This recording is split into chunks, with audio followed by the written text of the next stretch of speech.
Hello everyone, and welcome back to The Skulk, continuing the story of Winds of Change. Yeah, you know that. It's right there on the title, and it's the one you clicked on. And you're probably just watching in the playlist, so if not, then, well, what are you doing clicking around? Either ways, welcome back. So, if you're wondering why I'm so quiet, or not just being so up in tone, is because I'm recording it in the morning. I could be recording at night too, but the point is people are sleeping. Family's sleeping. Really nearby, like in the other room. Now that you're informed, let's continue. Oh yeah, the marketplace.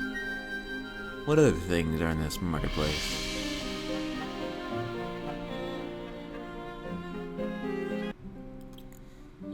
Oh yeah, we have a talkie to. How you doing? Hey. Hey, how you doing yourself? What can you tell me about yourself? Well, it all depends on what you'd like to know. I mean, I'm an open book, but I don't know where to start. Feel free to throw a few questions at me. I'll play along. Alright, I have some curveballs at me. How old are you? 27. Not too young, not too old. I'm in the perfect place to be leading this army. A lot of the other victims were far younger than me. And those that weren't were far older. They took on more of a caregiver role. Plenty of orphans needed plenty of parents. That's sweet. I'm 29. When did you join the rebellion? I must have been 6 or 7 years old. A lot of the details are like a blur in my head. Maybe my mind did that on purpose, you know. But I was rescued by a small group of townspeople. After the battle died down, they started picking up the scraps. The rebellion wasn't formed just yet. That was just starting. Salus, the previous elder of Valinor, came to visit. The treaty and the rebellion were formed shortly after. I had no place to go, and no family. I was forced to fight. That's rough as a kid. But that's not really a bad thing, you know. I'm pretty strong now. Trained for almost any scenario. I just wish I didn't have to miss out on a regular childhood. Yeah, I mean, there is upsides, but the downside is you didn't get to have fun. Maybe, depending on what you as a kid you had fun. But to me, a kid has fun by exploring and experiencing really cool no, mouse, don't do that. My right finger just started going tired and started going limp and started holding down the button. But yeah. Are you seeing anybody? Oh, of course not. I don't have time for that. I mean, maybe when this war is over or something, but right now? I'm far too busy with everything else. Understandable. And, truth be told, I wouldn't even know where to start. The orphans of the occupation were taught war, not love. Other than fighting this battle, I'm not meant for much else.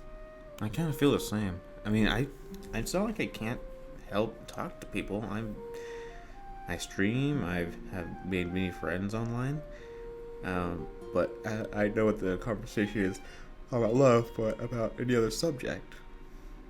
I would like to talk about other things, but whenever the conversation starts talking, my main subject is about talking about games, because that's what I play a lot, or do a lot. Point being, what are your hobbies? I don't really have time for hobbies, to be honest. Unless the war table or sparring counts as hobbies. After this war, maybe I'll pick up a few pastimes. But right now, I really don't have the time. I've been training and working since I was a kid. They had no hesitation in letting a child wield a sword. Wow. That's rough, man. I mean, things happen, but I feel bad, man.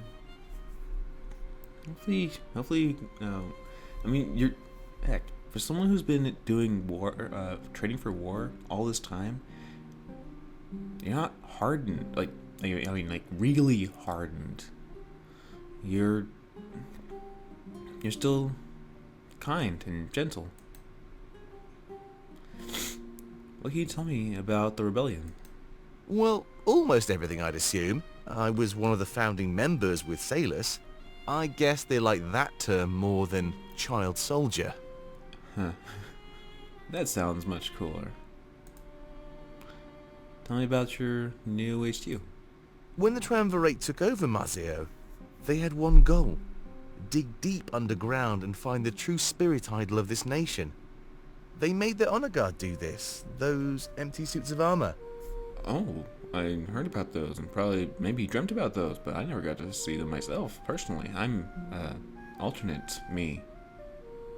But while they dug, they also created a sort of barracks down there. I'm not sure why, because the honor guard couldn't make use of it. But I'm assuming it was for when real people came for inspections.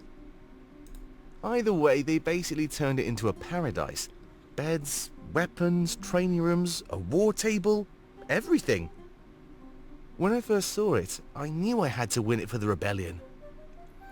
Beds, weapon, training room, war table, pool, spa, showers, a basketball court, pool table. Not to say that the pool and has a table in it. Why not have a pool table in the pool? That would be something. Kitchen, indoor garden. I'm sorry. Let's continue. Thankfully, Grizz had been turning to our side. It wasn't hard to woo over the mayor and get the deed. His only condition was that he got access to the idol first. That's probably not good. Oh, right. In there could be a gift shop. I'm not sure what he wants to do with it, but he can't really do anything if I'm honest. Not without you or the Blade of Exodus. I feel so special. Yeah, if he touches it, he'll probably just get whisked away, right? My mind did that when I touched the blade. You probably... Did you know that? Did you know that if you touch the blade, your mind goes mad and crazy and drains you of all joy in the world? Sorry, let's continue. Tell me about your previous leader. Salus? Well, he was a father figure to a lot of us. That's probably why his sacrifice hit us all so hard. You do remember that he was the elder of Valinor, right? Personally, me of the alternate version of me might have heard that, but I'm pretty sure the real me that you're talking to, I'm pretty sure he knows. It's not like he took on a secret double life. He was still the same. If anything, at least now you have an explanation for his trips. He was helping out the rebellion and Valinor. That's a tall order. Oh, 14, are you going to be doing something like this? I don't think so. He'll have to do a lot of practicing and training before all that. Trying to get into the town when he just became the elder, no one else knew this. It wasn't a big ceremony, it wasn't worldwide, and he thinks that just because he became elder, he automatically gained all this power and privilege. And everyone should know this. Poor 14. Tell me more about how it was formed. Salus saw the chaos and destruction in Mazio and wanted to help. In fact, even some people from Valinor were here during the occupation. He likely discovered what happened by inquiring after their disappearance. Either way, he quickly met with a band of survivors and orphans. Offering them funding and protection, the seeds were planted. They became an organization with a goal. They had a purpose. Salus likely knew that Valinor would be occupied as well, so training an army to enact revenge would benefit both nations. They established Peregrino as a central location, and here we are. Ah, yeah, this is Peregrino. Sorry, it's been a while since I recorded. Over the next 20 years, the orphans grew stronger. As soon as we were battle ready, we launched the Exodus raid. Sailors told me more about you, and I took over when he passed. I get where people get the word about me traveling quite much, don't they? How many members are there? Several hundred, but under 1,000. We're a fully realized army, and I know we can do this. With you and that blade, our victory is pretty much secured. Nah, you better be training me. You better be training me, because I know only how to wing it around. I don't know how to do any tactics. How is troop morale? It's wonderful. Everybody is in a great mood. We have the numbers and the strength to put up a fight. But on top of that, we have you and the Blade of Exodus. You're putting a lot on my shoulders, man. A lot of... You better train me well before you start putting a whole lot of, what's the word? Into me. Faith? When you're trained with it, you can lead the final battle. That blade isn't just a weapon, but a symbol of hope. It sets us apart from every previous insurrection. With its power, you'll be unstoppable. I hope you're ready to go down in history as a hero, the man who changed Alestia forever. I mean, I can make a pretty mean... Sorry, I was swells. I'm pretty sure you guys have encountered an auto swallows, right? You start talking and then a monkey body goes, oh, no, hold on, pause right there. Oh, alright, continue. Anyways, I could make a pretty mean salad by cutting up the vegetables with this almighty sword. What can you tell me about the Triumvirate? We don't know too much about them, to be honest. They're shrouded in mystery and only rule from their chambers. We've tried to coax them out, but so far nothing has worked. Do you know where they came from? Not a clue. It's anyone's guess. Hopefully we'll find some answers after all this is over. There's got to be some record of their past, right? At least that's what I'm hoping for. But I'll have to be content if we never find out. My main goal is liberating Alestia and gaining freedom. I won't try to guess, but it might be unshackling or something is liberating means? Yes, there's not many words, there's some words I don't know, but hey, I got this far in life. Do you know how old they are? At least as old as Alestia, or something like that. History seems to have begun when they did. Either that, or they covered up the past. Let's see, using a twig and branch and shuffling away the footprints in the dirt where they came from. There's no record of history prior to their rule, so that's why everybody regards them as gods. But there's more to the story. I can feel it in my gut. Potentially, yeah. I mean, with a sword like this, I wouldn't doubt that there's some kind of godly power out there. And they want their hands on this. And there's also spirit idols with magical spirit energy. It's not impossible that they have done magical baba voodoo and make something happen. Do you know what they look like? No, we just know that they wear white and gold cloaks. This is from reliable first-hand accounts, of course. Some people have met them and lived to tell. Underneath those cloaks, however, is anyone's guess. Some people even theorize that there's nothing underneath. That's pretty scary if you ask me. They'd be like living spirits. Not too far off. I mean, it's not like I know, but I don't know. Anything can happen, per se, because of sword, spirit idols. I don't know what else. I think so. As far as we know, they've had it forever. Ancient writings and murals have depicted the blade. We still don't know for sure, though. They could have found it. I didn't read what it was I clicked, but we'll listen to it anyways.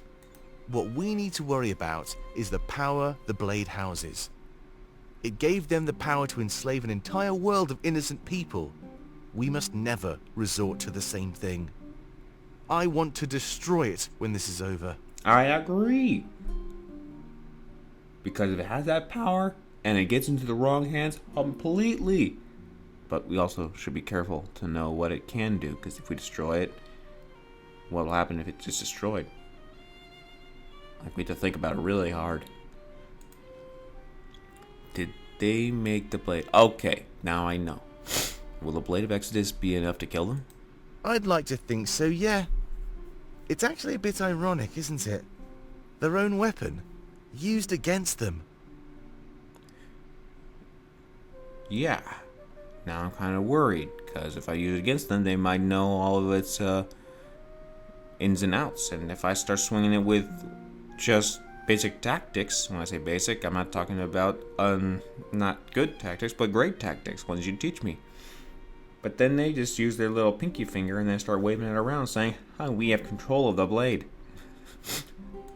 As soon as you learn to use it, we'll be good to go. I have no doubt in my mind that it's strong enough. You were chosen by the spirits for this destiny. Yeah, I wake up almost every morning with a nightmare that people are dying. And the thing is, this nightmare is not just a nightmare. It comes true. Tell me your thoughts on our comrades. Sure. What would you like to know? Hey, tell me what you think about Valessa. Well, I don't really know anything about her yet. True. But I'd like to change that if I get the opportunity. I think she seems like a wonderful person. Yeah.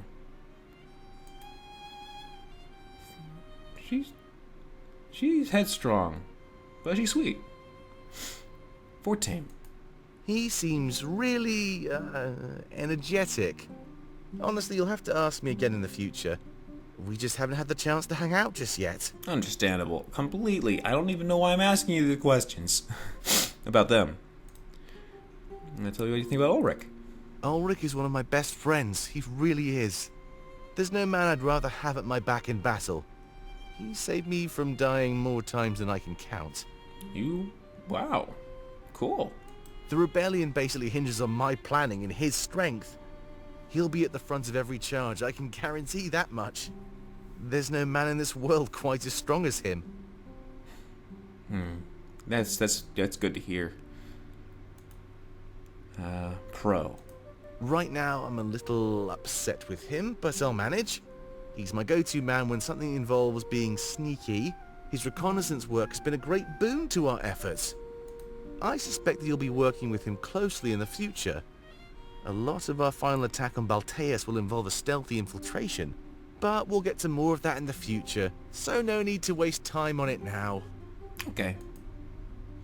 What do you think about me? Well, I wouldn't know where to start. You're such an important figure to both me and my army. But to Alestia, you're going to be known as their savior. Eggs in one basket. You're thinking too highly of me all of a sudden. Just because I'm a seer. I've seen things happen doesn't mean I know how to wield a blade. I have to admit you're a bit different than I expected. All this stuff had me thinking you'd be larger than life. But I guess that's my fault. You're just a normal person. I am not offended by that. Just to let you know. Because people's imagination can run wild and go, oh, we're going, like a kid. Your parents tell you they're going to this one place, this water park. It has this and this. Your imagination's going, whoa. And you get there. Oh, well, it's not what I thought, but still good. Or sometimes, oh, well, I was too excited. Yeah. The thing that makes you special is on the inside, not the outside. I guess it just benefits us that not everybody can see that, right? We wouldn't want you to be a walking target for the enemy to find. That is true. So that is the bonus part. Me being a limp noodle, weakling-looking person, and out of nowhere, holding the Blade of Exodus, it doesn't give me put a target on my back at all. I'd like to know more about our battle plan. Sure. Anything specific? What's the first step when we arrive at the HQ? Well, I'll have you rest for the day. Then we'll start training you with the Blade of Exodus tomorrow. I think that slow exposure therapy will be the best possible approach. Thanks. As you build a tolerance for its power, you'll be able to wield it longer. Of course, you'll also be training in the basics of swordplay. Ulrich will make sure that you learn everything you need to. How good is he at training someone? Because some people start getting accustomed to their own strength and power and abilities, and don't know how to train someone who's brand spanking new. Not in character, outside character, I know how this feels when someone's trying to teach me how to play Age of Empires 2. Someone was trying to help me, and they were, I wouldn't say being rude or mean, but they were being very specific, and no matter what I did, he was always disappointed in everything I did, saying, I did something wrong. Here, let me take control for a moment. This is what you need to do. This, and that. Don't forget about this, and that. Don't go back and do this. Make sure you do this and that. Make sure you do this. I am brand new. You're accustomed to this. I am not. Slow down to bare bone basics. And he was not quite sure how to teach, so yeah. Hopefully, if you find a teacher out there, guys, hopefully they will, with all their talent and skill, show you the basics and be at a slow pace for you to take your time and pick things up. Not go at a fast pace at their rank and speed. It's not a way to train someone. We have the benefit of foresight here. We know the Triumvirate will be busy with Valinor. You can train, and we can attack Balteus right under their noses. Oh, okay. Do you have a detailed strategy for a final battle? Yeah, and it's something you'll be hearing more of. We have some stuff to take care of for now. You'll get used to the war table, trust me. Okay. Will all Estia be like after the war is over? What will Alestia be like after the war is over? Probably in chaos and disarray? We can't expect the people to embrace the new leadership, but we'll do our best to win them over and cater to their desires. Okay. Anything we can learn about the Triumvirate will also be useful. If we can prove that they're frauds, the people will accept us easier. The only question is, how in the world do we go about doing that? Do you have a tape recorder? I know this timeline doesn't have that. Either way, we'll have lots of work ahead of us. Winning this battle doesn't mean we can sit back and rest. We'll have an entire world to rule and reform. I can't wait. That is the thing. Once the war is over and you take down the leader, you need to be able to lead the new people. And it's not like they're going to accept you right away, too. That is true. Do you have any idea how we can save Valinor? You mean imbue it with spiritual energy? I'm not sure. But I wouldn't classify your nation as dead. Not just yet. The power inside of you is proof that we can redirect it. If the spirits can move power from the land to an individual, well, there's no reason to believe that the reverse isn't possible. That blade is capable of so much. I think it will be the key to all of that. Nice. But do you think the reverse is, I have to, die in order for the spirits to be released? Potentially. But I don't know that. Alright. Well, that's this episode. Yeah, it's happened a couple times, as you already know, if you came through all the playlist. And if you haven't, stop jumping from video to video. You'll miss out on what is going on and who, where's where, and why do things come to be. Yeah, sometimes an episode is just someone's dialogue, because there's a lot in it. But the thing is, that's not bad. It's so not bad. It's auto swallow. Stop that. But it's not bad because you get to know so much about them. But yeah, thank you guys for joining me today and stopping by. Gotta stick with my outro. Gotta go in order. Thanks for stopping by. Until I see you guys again. Have a great day, everyone.